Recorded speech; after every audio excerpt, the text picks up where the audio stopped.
일부 대통령실 개편이 단행됐습니다만 이 정도로는 인적 쇄신으로 보기엔 미흡하다는 지적들도 있습니다. 대통령실 내부 분위기는 어떤지 김정우 기자와 조금 더 알아보겠습니다.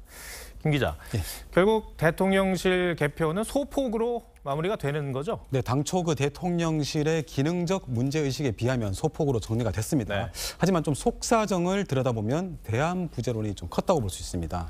대안부재론이라면 그러니까 참모들을 교체를 하려고 사람을 찾았었다는 그런 의미로 이해를 하면 되겠습니까? 네, 맞습니다. 그 임기 초 대통령실의 가장 큰 문제로 그 지적된 부분이 바로 정무 기능이 제대로 작동하지 않으면서 대통령이 직접 나설 수밖에 없었고 이게 여러 가지 부작용을 낳으면서 여권 전체의 혼란을 키웠다 이런 지적이 많았습니다. 그래서 윤 대통령도 이런 문제의식에 공감을 했지만 후임을 맡을 마땅한 적임자를 찾지 못해서 결국 홍보라인 일부를 교체하는 데 그친 겁니다. 또 정책실장 자리를 없애면서 초등학교 5세 입학 문제처럼 정책 조율에 문제가 생겼다는 지적을 반영해서 정책기획수석실도 신설했습니다. 그런데 그 정도로 사람이 없었다는 게 잘 이해가 안 가기는 또 하는데 어느 정도였길래 그렇습니까? 제가 좀 취재를 해보니까 지금 이제 현역 의원이 21대 의원인데 정무수석감을 찾기 위해서 18대부터 20대까지 의원 명단을 놓고 다 찾아봤지만 마땅한 인물이 없었다고 합니다. 그래서 뭐 김재원, 금태섭 전 의원 같은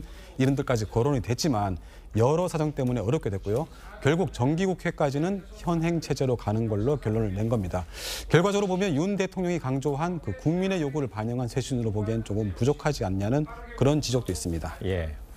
물론 오늘 소폭이긴 합니다만 핵심을 찾자면 정책기획수석의 신설이죠.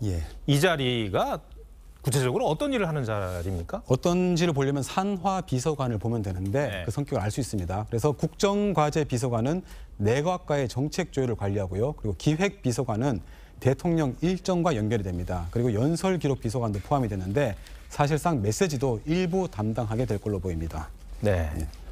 이 홍보 라인에 대해서는 그 대통령실 출입하는 기자들의 불만이 많았다고 제가 전에 들었거든요. 글쎄요.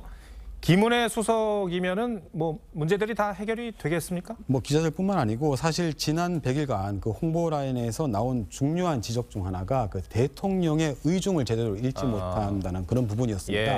그런데 뭐 김은혜 신임 수석 내정자는 어차피 윤 대통령의 뜻을 잘 읽어왔기 때문에 국정에 대한 이해의 폭은 넓을 것으로 보입니다. 다만 그동안 이른바 윤핵관 범주에 속해 있었기 때문에 좀 쇄신 이미지와는 거리가 있다는 비판도 야당에서 나오고 있습니다. 그래서 민주당에서는 오늘 민심이 아닌 윤심이다, 뭐 불통마외이다 이런 지적도 나왔습니다. 알겠습니다.